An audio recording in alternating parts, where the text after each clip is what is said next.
Welcome to The Ancient Way. I'm James. I'm Marlia. This is our special holiday Christmas special with Dr. Judd. Dr. Judd, welcome. We need to have some jingle bells. Christmas music. Oh, that'd be good. Or just somebody saying, ho, ho, ho. Yeah. Now, you called this season, you said the Christmas Wars, and that immediately made sense. I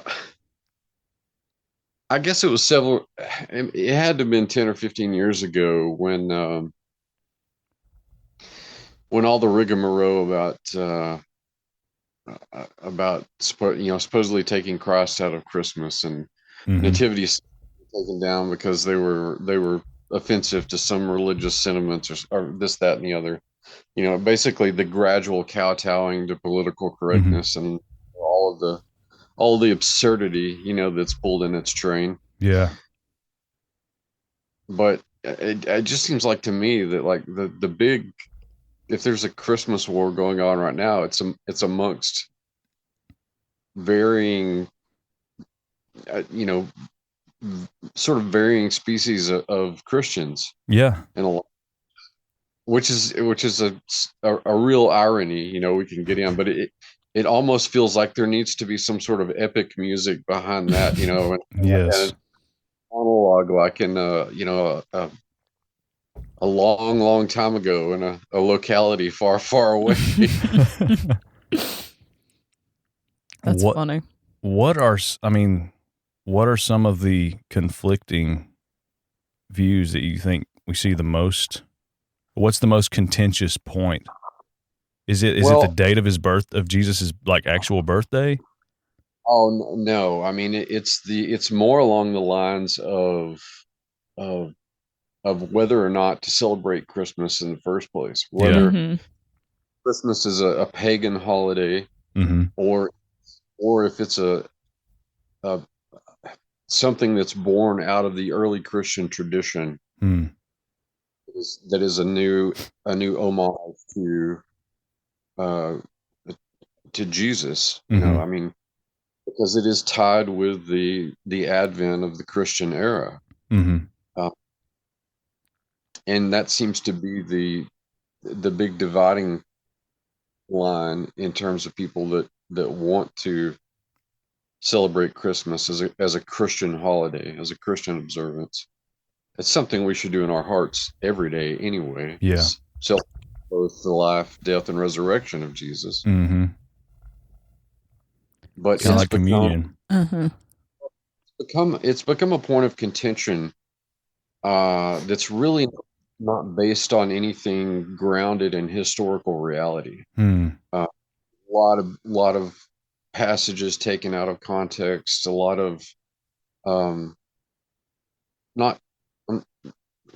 not stupidity, but ignorance of a sequence of events and a tradition, in terms of how the nativity, the nativity feast came about, the nativity observance, and what anchor points actually exist in Scripture to support it.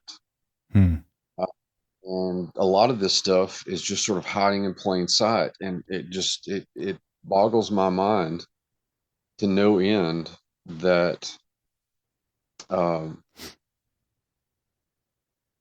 that there are a number of groups of believers that are willing to give up and cede sacred time to the enemy. Flies in the face of our marching orders, in Matthew chapter 16 at the foot of Mount Hermon, when Jesus is saying, upon my rock I will build my church, and the gates of hell will not withstand against it. In other words, we're supposed to take the fight to the enemy. Yeah. So it just sort of boggles my mind on that level, and then to just sort of peripheralize the fact that God owned all of space and time before man had anything to do with it. Yeah. Created it all. Mhm. So why would you cede 1 nanosecond to the enemy? I mean, it to me, it seems completely absurd. Yeah. What are your thoughts on the whole debate about like having a Christmas tree in your house? Like, have you heard that? Yes. Well, can I tell a story that happened recently, a brief story? I talked to somebody about Christmas. I said something about it and they got offended.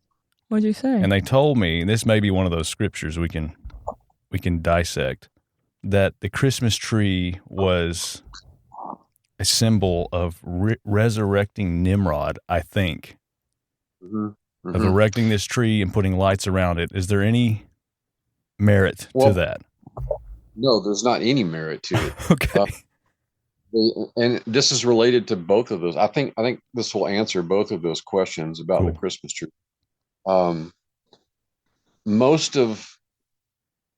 Most of the criticism that's leveled against Christmas trees has to do with their supposed association with pagan traditions that date back not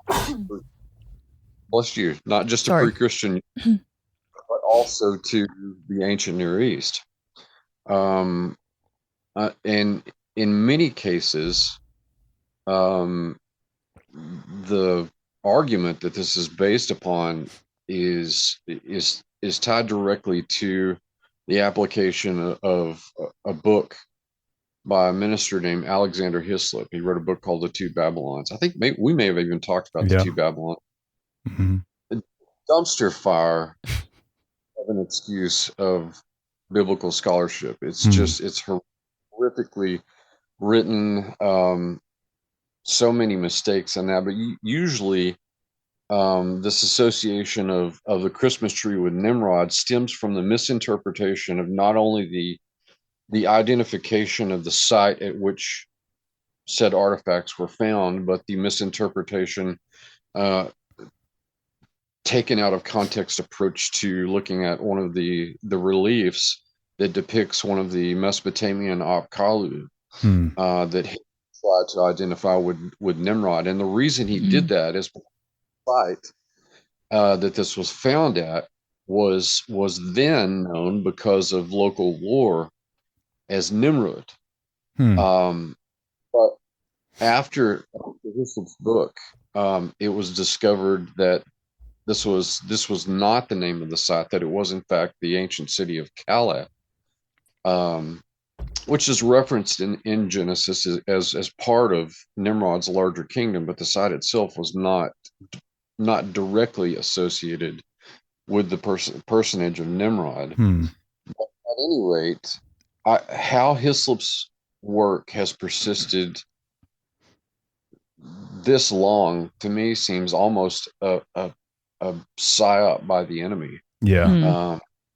It's not very responsible scholarship for its day, and it's since been proven not to be contextual or factual. So poly relief, I did an entire video on this. And this Apkallu relief has a long flowing beard, and he's wearing a kilt, a linen kilt, and has a headdress, and he's carrying a deer under one arm, and in the other arm, the other hand, he's holding a what's actually a palm frond, and Hislop thought Christmas tree, and that it was some sort of phallic symbol associated with Nimrod. I'm not saying that phallic isn't associated with Nimrod. That is just demonstrably not the case with this particular artifact and the conclusions came to. The deer that he's got under his arm is not a reindeer. It's a Persian fallow deer, which is in northern Iraq, northern Iran, and eastern Turkey. So it's completely taken out of context. Left of any sort of archaeological sense or reason. And these ideas have erroneous though they are, have persisted and continue to gain supporters. Yeah. But it's not based on good scholarship, and it's certainly not responsibly applicable. Yeah. But nonetheless, it persists. If you ask me, the deer that he's holding under his arm looks more like the claymation Rudolph the Red-Nosed Reindeer. Yeah. The 1904 Rankin Bass cartoon. Yes. That's about as close as you can get, to making a connection to a reindeer. But there's no direct connection here. There's no Santa Claus, no Nimrod connection. Interesting. And that kind of goes back, the whole Christmas tree thing too, kind of goes back to why do we attribute to what you were saying about the gates of hell shall not withstand the church? Well, why do we attribute a tree to why can't I have a tree that God made in my house?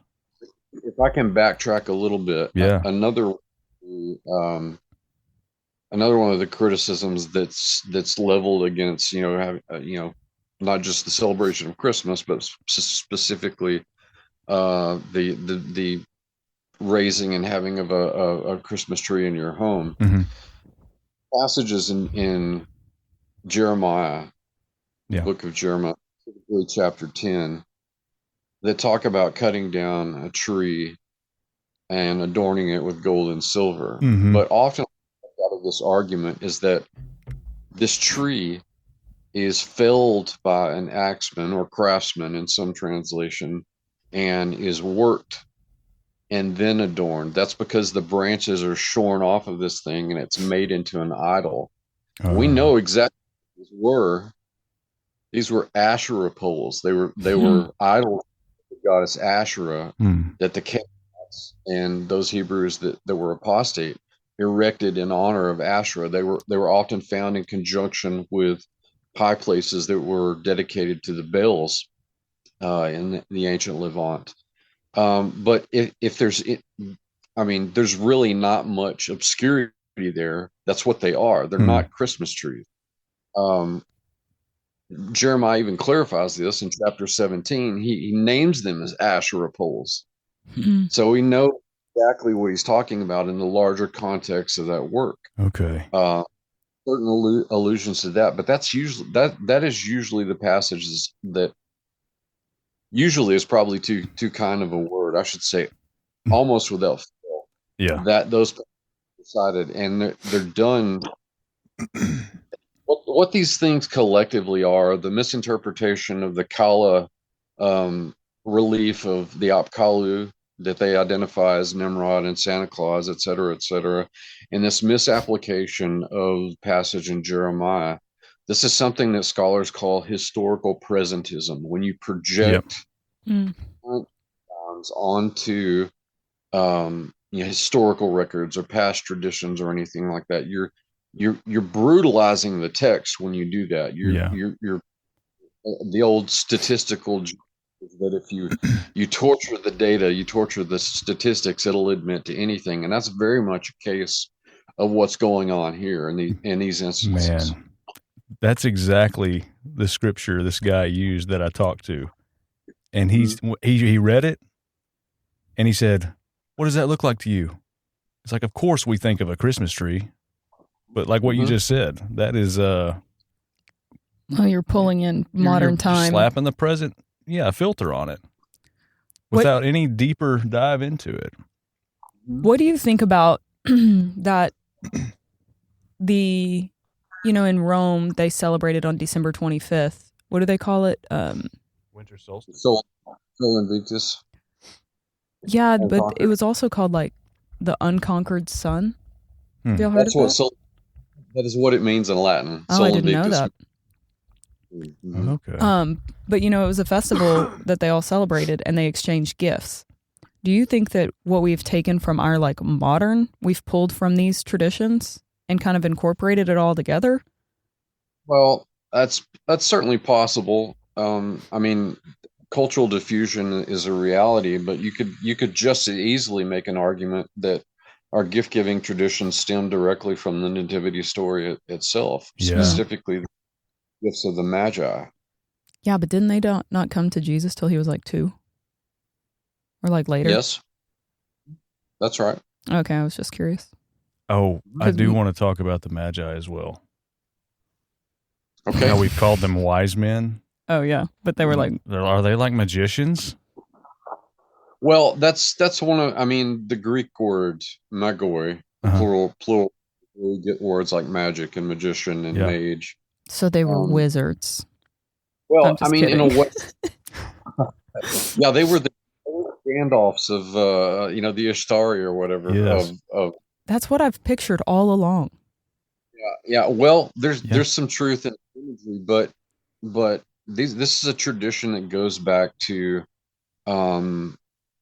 probably older than the Neo-Babylonian Empire, Mesopotamian tradition. But if you look in the book of Daniel, and you look at the Septuagint translation, that this is really where you find the first mention of the Magi, and they were these counselors and astrologers that gave advice to the king and the satraps and governors and what have you. They were the learned men of the most learned men of that society. They were, when you read in Daniel about he and his compatriots, Shadrach, Meshach, and Abednego, they all enter into this program. They're selected for this program, and they become Magi. And so that's how the Magi, after Jesus was born, that's how they knew to even look in the first place. Yeah. This tradition that had been ensconced by Daniel and Shadrach and Abednego. Yeah. And cool. So people are critics are also always asking, where in Scripture does it say to celebrate the birth of Jesus? Well, every prophet in the Old Testament that prophesied the coming of the Messiah celebrated his birth centuries. Yeah. Not millennia before Jesus was born. The angels who had known Jesus as God, as part of the Godhead, marveled at the insane miracle of him being born as a human infant. Yeah. God for it. Yeah. So that's what I'm talking about. You could go back to Genesis chapter 3. When the prophecy is set down about there'll be enmity between the seed of the serpent and the seed of the woman. Well, who do you think the seed of the woman is? Yeah. So all the way back in Genesis, whatever timeline you want to ascribe to that, there is cause for celebration of the birth of the Messiah. I don't know how much more plainly I can articulate it. It's right there in Scripture. If you want Scripture, go to the prophets, go to the Torah that so many of the legalists today amongst us go back to and say that why we shouldn't be celebrating the birth of Christ. Well, there it is, folks, right there in Genesis. Yeah. Yeah. Wow. I kind of dig it. Like, even if you just think about, because even this was kind of a topic for a hot minute that I was hearing, where people, when it really kind of became known that Jesus was born at like September 11th, and that whole conversation was like, well, then you don't celebrate Christmas because that's not when he was born, blah blah blah. And it's like, yeah, but he was conceived in that time, so why not actually celebrate the true conception of the brand new reality that was laid out in this entire domain for us. It's like, that is an excellent point, because whether you're celebrating the actual birthing or the conception, it's still part of the birth process. And so you're still celebrating the nativity, even if Jesus is born in September. Yeah. Means he was he came into the world. To me, it's even more profound, especially for people not to get on a political train. but people who always want to talk about abortion and all of that, and like when the sperm and the seed, you know, like Christians love to get into that debate. Yeah. But it's like you could celebrate conception. Yeah. Since that is when light actually radiates, is, you know, when the sperm and the egg actually meet, there's actually a burst of light that happens. A green light, right? Mm-hmm. Merry Christmas. No. Yeah. Huh. I'm just saying that dismantles even more. Yeah, it does. Your little argument. Yeah. Light, yeah, man. Yeah, it's crazy. That's what they meant by light came into the world. Because it actually happens, yeah. Yeah. Well, it's the axis of everything, him coming into the world. Mm-hmm. It means everything. Yeah, I don't understand why it's such a big deal. We get tied up on it. Yeah, and the semantics and the... Yeah. Semantics, that's very true. I think that part of the issue stems from, you know, and I should clarify, you know, if Christians feel called to follow the Torah, that's great. I think that's beautiful, actually. Mm-hmm. I think or feel called to do that. That has merit. That if God's calling you to do that, great. But you also need to understand that in the context of the New Testament. You know, when you read Paul's letters, particularly letters like Galatians, you know, where he settles this issue really about going back under the law, basically saying you're Jewish and you're a believer and you want to, that's fine, but don't feel like that it gives you salvation plus. Mm-hmm. Yeah. You feel more heavenly, you know? But he said no, because he knew, just as God the Father did, just as Jesus did, that this was a time for that family membership that had been extended to the people of Israel, the line of Israel, to the entire world. Yeah. That was the whole purpose to begin. And so a lot of it stems from that, you know, that because there are prescribed feasts in that, particularly the ones that point to Jesus, there are some that argue that we shouldn't celebrate feasts outside of that. But the cause for celebration, as I've already pointed out, is it's in the prophets and it's in the Torah itself, in the first book. Mm-hmm. Yeah.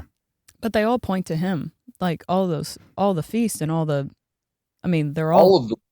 Yeah. All of them. And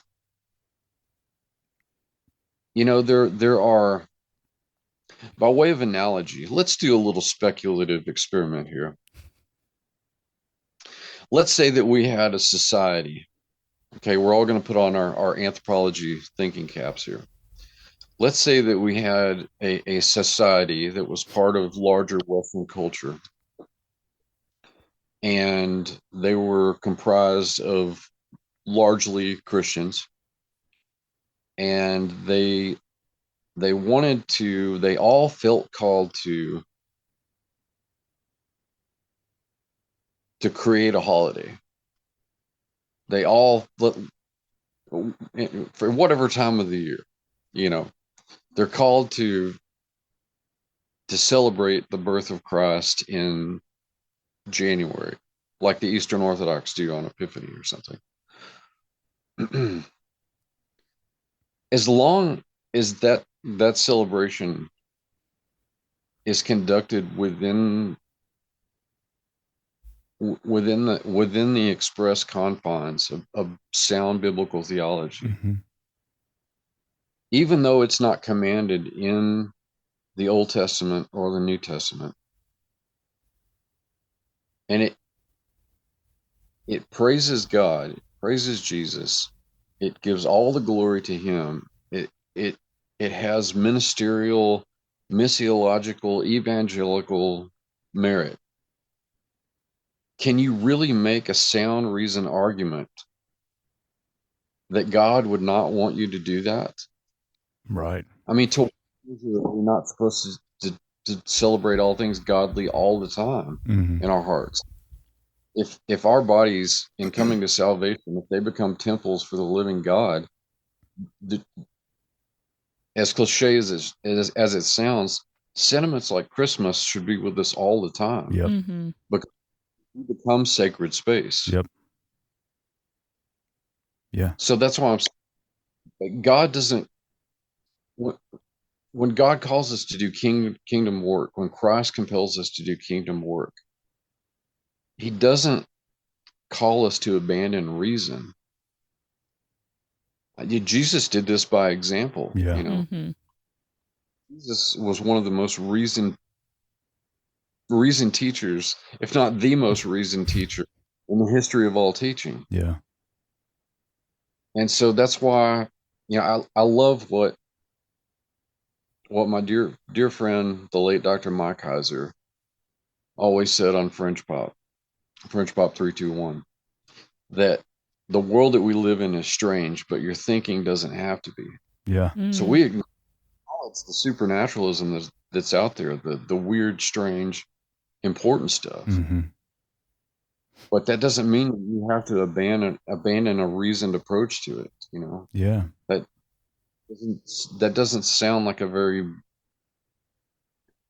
biblically grounded approach to not only your own personal discipleship, but making disciples of other people. Mm-hmm. I love that. It's kind of like the Sabbath too. Like we weren't built for the Sabbath. It was like there for us, That's right. And like even, Well, and oh, go ahead. No, I was just going to say, by that same token, Scripture says that the law was given to given to mankind, to keep him, in his own lane, essentially. Mm-hmm. And it was a measure, because a measure given to the redemptive line, because God knew people were going to mess up. Yeah. He knew that they were going to need a guide, and he knew that their hearts were obstinate. This is the kind of language that Moses uses in much of the Torah. And certainly certainly Jesus and the apostles, echo those sentiments. Mm-hmm. That Moses gave you the law because your hearts were obstinate. Yeah. I like the point too about, us being the temple and us kind of being God's hands and feet here on the earth. Like we do yield our keys to some of the most insignificant things, like time frames, and we lease out what's ours so easily. And so I like that, even what you said about like every day to wear that Christmas, that festive, like thankfulness, and like giving presents. What's wrong with giving presents to each other? Something as simple as that, attributing it to Satan. It may not even be something that's material or substantial. It may be an act. Yeah. It could be praying for somebody. It could be, having a meal with somebody. Mm-hmm. It could be, it's again, I'm glad that we're talking about it, because I really think that this is stuff that needs to be talked about. Yeah. I don't understand, even between believers who are Torah observant and those who are not, why this needs to be such an issue of divisiveness. Yeah. Yeah.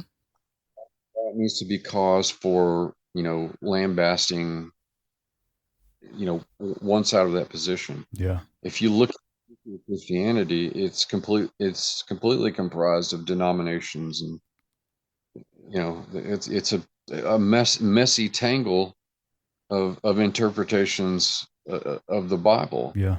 But that doesn't mean that because we have certain theological disagreements that we can't agree on, that we can't agree that there are certain issues that don't don't need to divide us. I can't think of any significant issue that needs to divide us as a church, particularly in the time we're living. Yeah.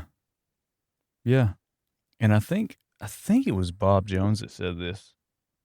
Like, look at this one time of the year that everybody, they may never think about him, but this one time of the year everybody considers Jesus. Like collectively, he's there. He's in the songs. That's what I was thinking. He's there, and it's the one time of the year. Why would we, want to negate that or downplay it? It? Yeah, that's something so to be funny. thankful for. I was literally just sitting here thinking about that. Yeah, I was like, why not celebrate a time that everybody is actually having? If you want to talk about energy, all of the energy is actually focused on, even if it's Santa. To be honest, like the fact it's like what he. Even if you're going to put a character on that, he still embodies the character that they have created. He embodies a man who is coming to release life to people, and it's like, anyways, what were you saying? I was just going to say that, even Santa Claus has a historical root in Christian. I know that Nicholas was a bishop of the church in Mara, Turkey, Asia Minor. He was at the Council of Nicaea. Oh, wow. I didn't know that. I didn't know that either. There's an apocryphal tale about him punching a heretic named Arius at this, not in the council itself, but probably. Sometimes I joke about because only bishops were in council. He could have found this because Arius was a local priest from Egypt who called into question the substance of Christ. And that was one of the reasons the council was called in the first place. Had nothing to do with the establishment of the canon. Wow. Or the Da Vinci Code approach to Christian history. Yeah. But in the back of my mind, I've always thought that if this happened, he could have, Nicholas could have found Arius, at some point, in a hallway or on the street or something, and socked him a good one for calling into of Christ. That's funny. But that is funny. it's popular, usually around Christmas time, using the old Roddy Piper line from They Live. Yeah. I've come here to talk theology, or what is it? Come here to hand out presents and punch heretics, and I'm all out of presents. I'm all out of presents. I'll have to tell you that quote. It's a good one. All joking. Yeah. All aside, although, you could argue that Santa Claus is kind of a conglomeration of image. It's really difficult historically to get away from the roots of Santa Claus in St. Nicholas. Mm-hmm. Yeah. Yeah, I started studying his life, like St. Nicholas, a little bit, and he, to me, is like, it's a brilliant story, just like St. Patrick, to be honest. Like, those stories of those saints, you actually have to give credit to them because they really actually walked the walk. Yeah. And they honored the Lord. So, if we can actually honor another brother who walked in the way, why not? Yeah. Like, I'm not going to put Santa Claus on Jesus's level, but I would honor St. Nick and what he. Yeah. But why not, again, like, as you say, why not remember the sentiment? There's the very story itself is a teaching moment. Kids are already interested in Santa Claus. Why not clarify the issue along the way? Yeah. We already talked to my 3-year-old about it, to be honest. Yeah. Well, that's an early start. Yeah. She's here for it, though. Yeah. She loves it. Like, she's in it. Yeah. She's a wild one. Oh, man. Hey, this is going to rabbit trail hard, but I'm real curious. The council that you were talking about, can you kind of go into that just a little bit? Because you kind of just scathed over it, but I would kind of want to dive into that. Just a little bit. Council of Nicaea. Oh yeah. This was a ecumenical council that was called in 325 A.D. By the Roman Emperor Constantine, and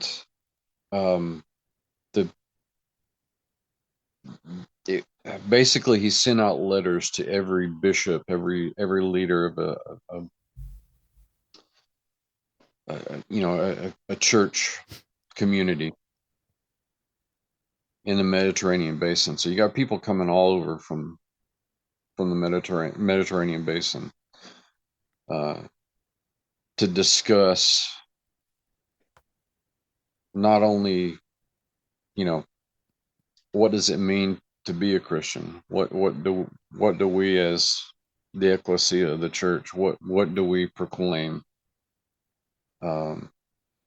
as what we believe? And so this is really sort of the beginning of creedal Christianity.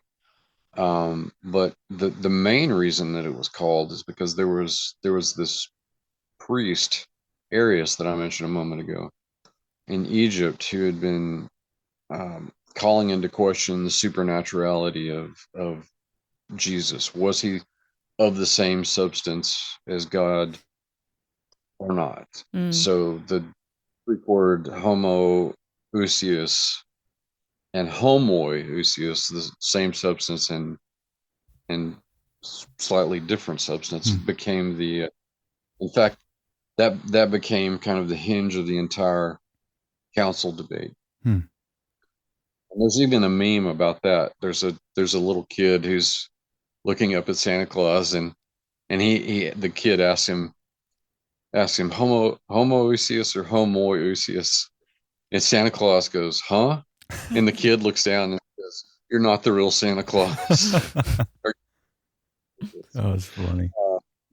But it's out of this council that the tenets of orthodoxy really sort of became the standard for what it meant to be if you were going to proclaim Christianity. And even after this, it's probably accurate to think about Christianity in the Mediterranean basin as denominational. You kind of divide the theologically sound branches of Christianity, and if you really want to get into a rabbit hole, research how many different versions of Christianity there were just in the first 3 centuries of the church. There were 2 biblically sound large general groups. You had the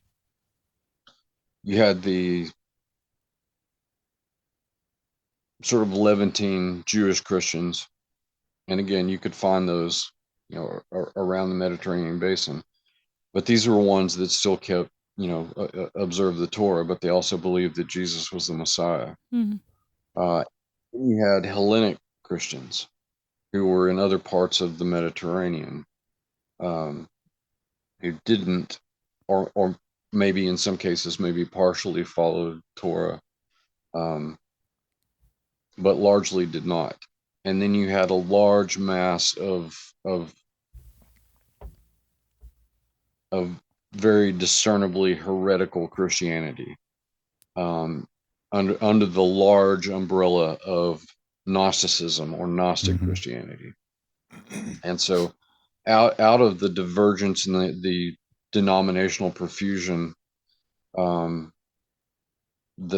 ramblings of this priest Arius sort of became the proverbial spark that set this fire up, and Constantine calls this council. And there are all kinds of speculations as to whether Constantine was a Christian or not. Was he still a devotee of the Sol Invictus cult that you mentioned a moment ago, which was basically a Mithraic cult?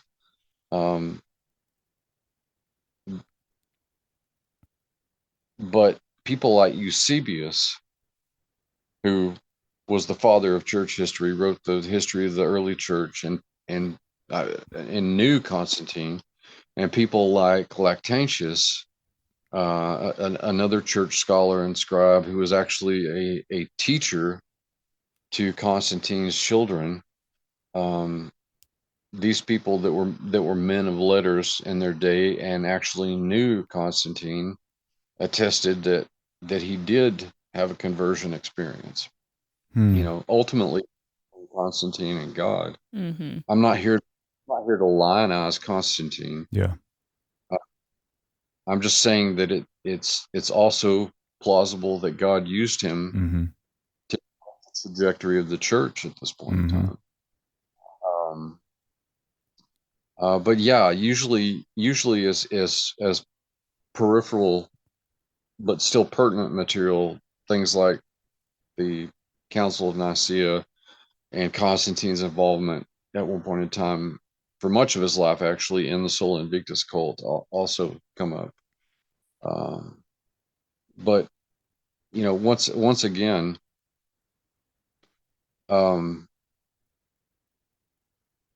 whatever people may think of Constantine, this is a very significant turning point in the history of Christianity. And that deserves some pause. I think that deserves some important consideration. Now, those disagreements and arguments continued for 7 more ecumenical councils over the next few hundred years. But the canon of the Bible, which also usually gets dragged into this discussion, people say that Constantine, said that this had to be in the Bible and that had to be in the Bible. And that's not entirely true because most of the canon was already in place long before the Council of Nicaea was called. The Septuagint, the Greek translation of the Old Testament, is what was prolific, in the Mediterranean basin because Greek was the lingua franca of the day. And then as the letters, the epistles, and the Gospels were written, these became part of the canon too, via the work of people like Irenaeus, the Bishop of Lyon, who was part of the lineage of students of John the Apostle. These sorts of things lend credence to the notion that the canon was already very much in place. A century and a half or more before the Council of Nicaea. And Constantine, in the wake of Nicaea, does commission the production of 50 copies of canonized scripture. And so in 331, he commissions this committee to do the heavy lifting to make these codices of canon scripture. So the council itself actually really had next to nothing to do with the establishment of the canon, because there was nothing to do really at that. It was already well established, based largely on the certitude of authorship of all of the books of the Bible. There's some debate that we could have about some of them, but 95% of the authorship of the Bible was already known at that point in time. Cool. I'm glad you touched on that. That's been a big contention point too. People talk about like it was manipulated and all that stuff. That's a relief to hear that. So I was going to ask you, what are your thoughts on like the other books like Jasher and the Book of Mary and all the other apostles actually had books. So, and there's some like apocrypha that's like solely, it seems like Catholic too. Like I can't think of which ones they are. You're talking about like the Book of Maccabees and all that? Well, there's one about a dragon. Bel and the Dragon, Tobit, Mm-hmm. First and Second Esdras. And it's there are reasons why early church fathers didn't include those. Now, there are reasons why they didn't include them in the canon. Mhm. That's not to say that they cite them extensively, Yeah. because they did. So virtually every church father from the first century through the early fourth century Mhm. is talking about them. So Enoch and Jasher Mhm. and Jubilees, Genesis Apocryphon, the whole parade of Dead Sea Scroll material. Yeah. Got these like the infancy gospels, that talk about Jesus's childhood in Egypt, Mhm. and these other letters and gospels that are attributed to other to other apostles.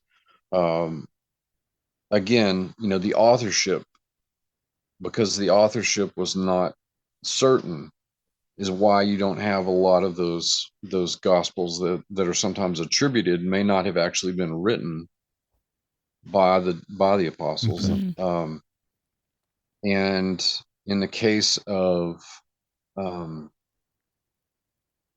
the Jewish apocrypha, like Enoch and Jasher and Mhm. Jubilees and so on, the church fathers cited this material, and of course Yeah. Peter and Jude directly in the New Testament, Mhm. because they all knew that the church fathers knew that this material was cited by authors of the canonized books of the Bible. So they realized the value that these other books had as commentary on the books of, the New Testament and the Old Testament. Mhm. Old certainly has those references too, like from Jasher. So while they didn't equate them with canon, and most of us certainly wouldn't equate those books with canon now, if we believe that God inspired the authors of the books of the Bible to write those books, then we also have to believe that God led them to reference works like Enoch Mhm. and Jasher when we can clearly see that they're quoting from those Yeah. books. We also, by association, we have to believe that God is inspiring them to refer to Mhm. those books. Which means that there was some inspiration within those books. You have to, Yes. Yeah. Otherwise, they wouldn't be in the. right. Yeah. So, just, as a follow up question, why do you think that they went into when they canonized their process of, hey, we're considering this is going to be the canon, and then we're going to leave these out when they were referring, when there was still inspiration in them? What's your thoughts on that? Especially Enoch. Mm-hmm. Well, yeah, but even in the case of Enoch or the Genesis Apocryphon or the Book of Giants, you know,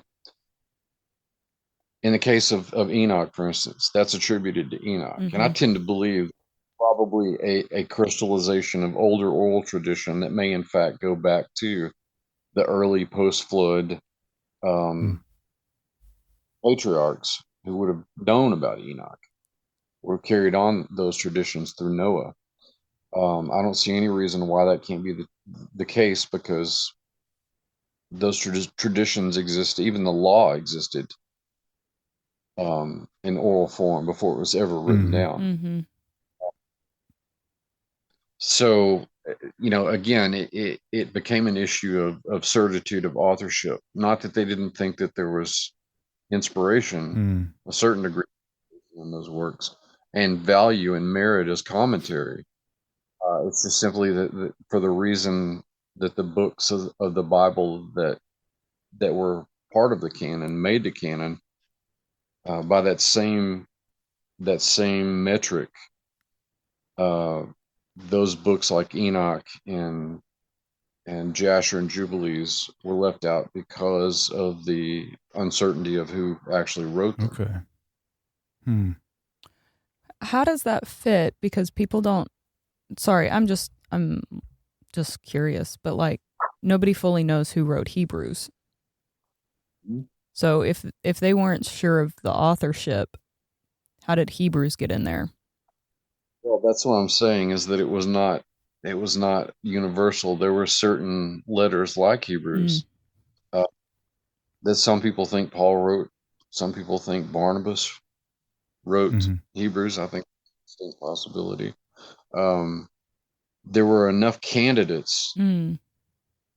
and enough theological relevance, obviously, in the book of Hebrews, Yeah. that included in the canon. Mm. But it's one of those kind of exceptions to the rule Yeah. in terms of certitude. Yeah, I mean, Hebrews is a hitter. Oh, yeah. Yeah, for sure. I mean, I totally get why it's in Yeah. there, but Well, it's important for any number of reasons, but it's connective tissue, hence the name. It's connective Yeah. tissue back to Old Testament and links it with theology. oh, I always thought it was about coffee Yeah, because Hebrews. Hebrews. Oh my gosh. It's too early for that. I'm drinking coffee. Yeah. Flew right over my head. I was just gonna see if you could catch it.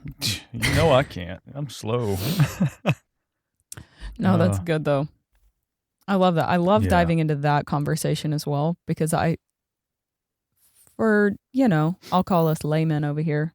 Mm-hmm. It's not real. It's not fully talked about. There's a lot of, and I've been in a lot of conversations here recently where people have been bringing up all these other texts and trying to make reason of it. And, it's been interesting getting into those conversations about like why were certain books canonized and not others, and why have some of them been mistranslated, and why did we do, the King James Bible, and, who really was King James, and what did he get himself into, and, why do we rely so heavily on his translations? Yeah. It's another one of those things too, though. I think in relation to like Christmas, like we find little things to discount something good. Yeah. People find little things like that, like the Council of Nicaea, like, oh yeah, well they controlled what was out there so they could control people, and it's like, what? Yeah. So you can look at the meat of the Bible right now. It's like, how is that not good? Yeah. How is that not transformative? I do have a question. Yeah, clearly.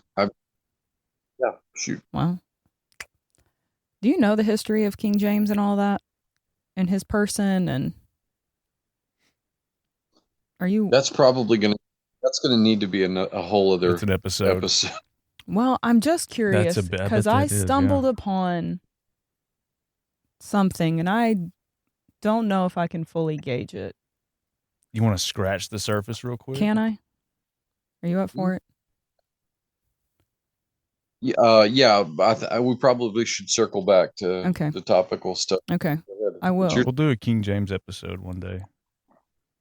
Well, I'll pause on it then. It had my head scratching, that's all. Yeah. I'm happy to come back and do a King James episode. Okay. Yeah, that's got to be a full one.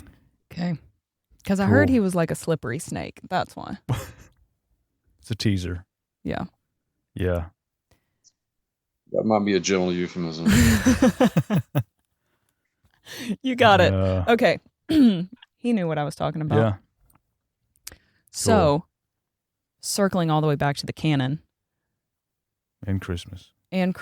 Well, they go hand in hand. Yeah. Yeah. The Bible with Christmas, celebrating Jesus. Yeah. He is the written word. I mean, he is the spoken word. Yeah. Man. What's your take on like the book of, well, really Jasher, and like what was it, that the book of Mary of Magdalene?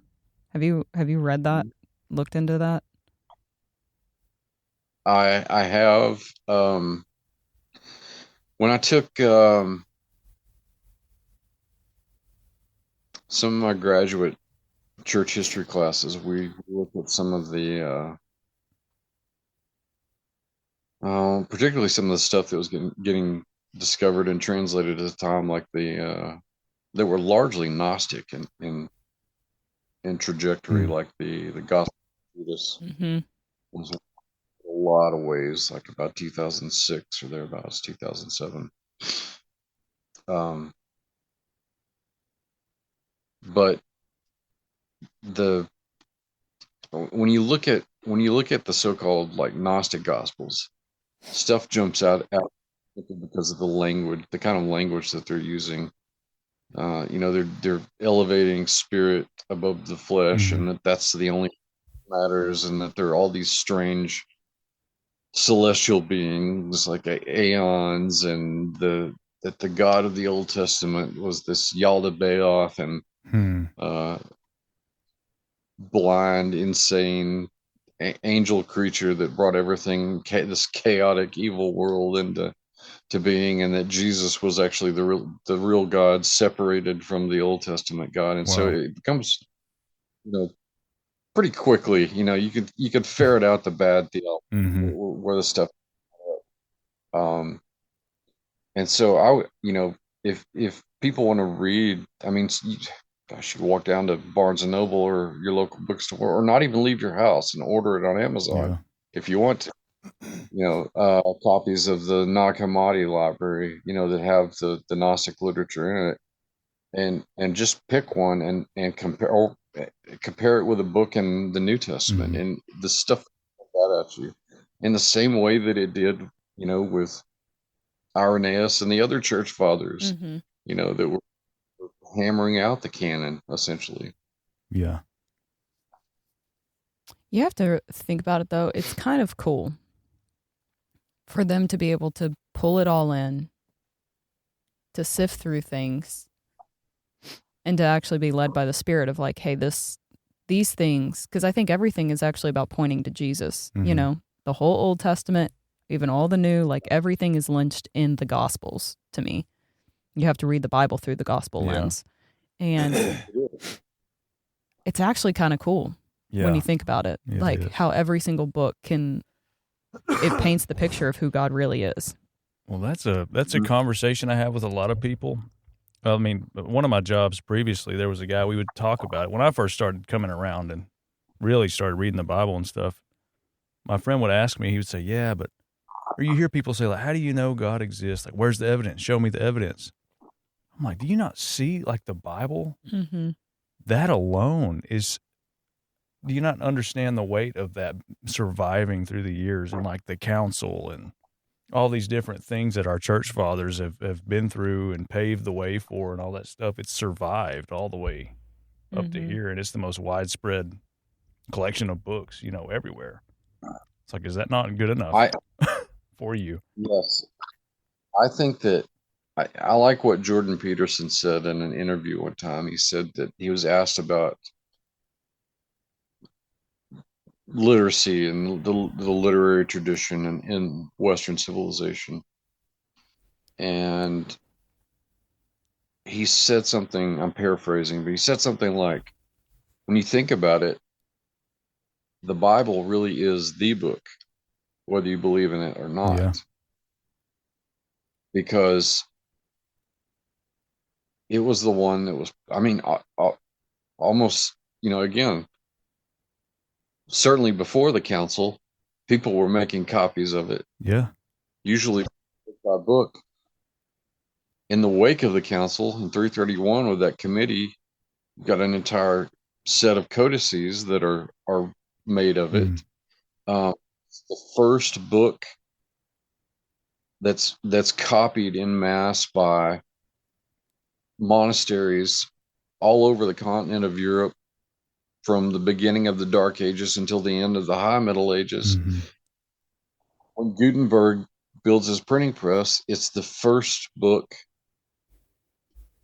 Yeah. that's printed. It's the first bestseller, remains the bestseller. It's the reason that other books, whatever they're about, whether they're fiction or fact, it's the reason really that any book anywhere Mm. ever Yep. printed. That in itself, that little nugget right there, that doesn't even really have an articulated theology to it. Yeah. Mm. Right there is evidence. Yeah. To me, that is exceedingly profound. That flabbergasts me. Yeah. Mm. Yeah. Yeah. If you want a starting place, There it is. Start there. That's it. Yeah. Yeah. It's so cool. It is cool. I guess that means everybody should read their Bible on Monday, Christmas Day. Yeah. Right. Get someone a Bible for Christmas. You know what? Hey, that's I wouldn't be mad at it. I have a lot of them. I almost bought myself one.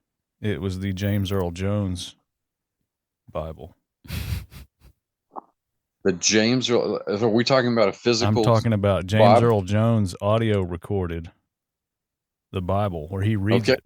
So if you want to hear Darth Vader or Mufasa read the Bible to you, wow, it's out there. He has some smooth vocals. He does, yeah. That will compel you, I would think.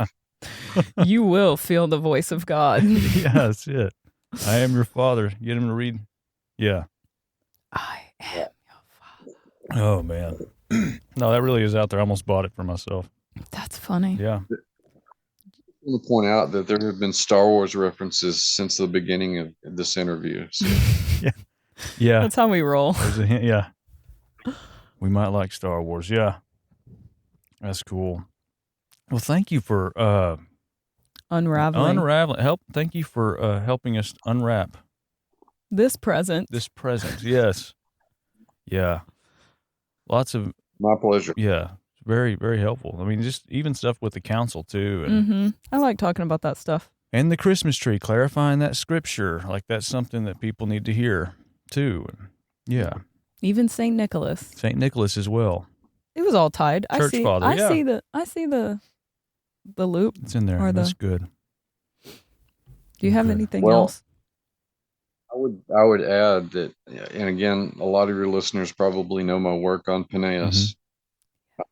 That scripture that I alluded to in Genesis chapter 3, where it talks about the seed of the woman and the seed of the serpent.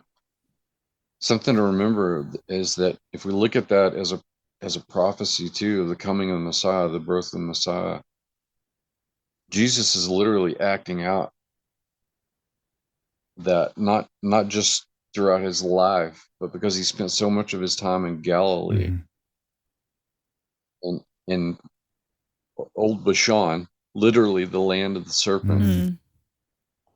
This is stepping on the land of the serpent the whole time when he gets to, which was once known as Beth Rahab being another name for Leviathan, a serpent.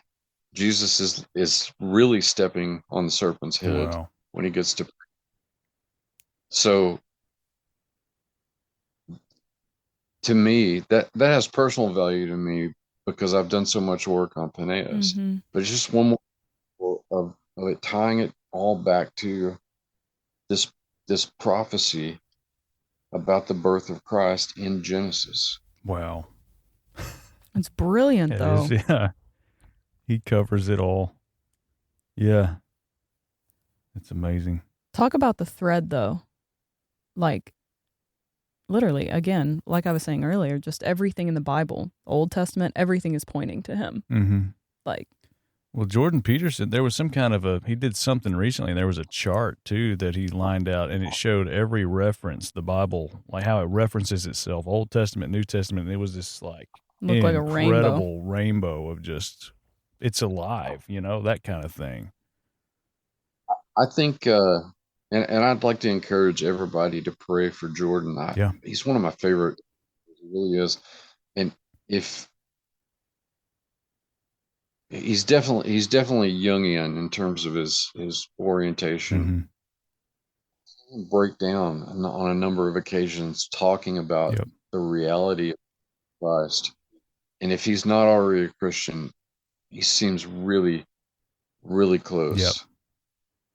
He encourages people to pray for him. Oh yeah, he's such a herald for Western Christian civilization.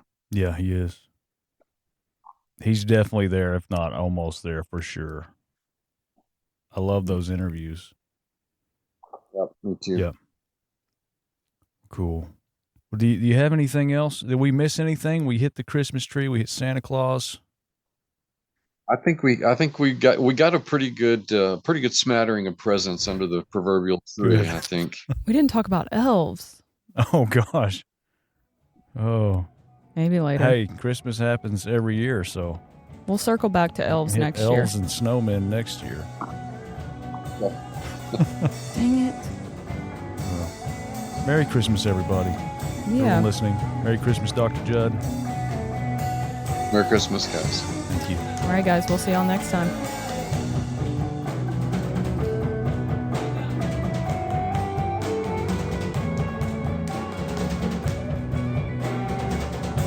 If you enjoyed this episode of the Ancient Way podcast, drop us a like, share with your friends, share with your family. And if you would like to support us and what we are doing, and you would like to play a direct role in our growth and things that we do in the future, We have a donation spot at the bottom of our show notes, so you can click on that, give however much you want. We appreciate absolutely everything. We appreciate our listeners, and everybody that's already come alongside and encouraged us, and even everybody that's been on our show. So thanks, guys.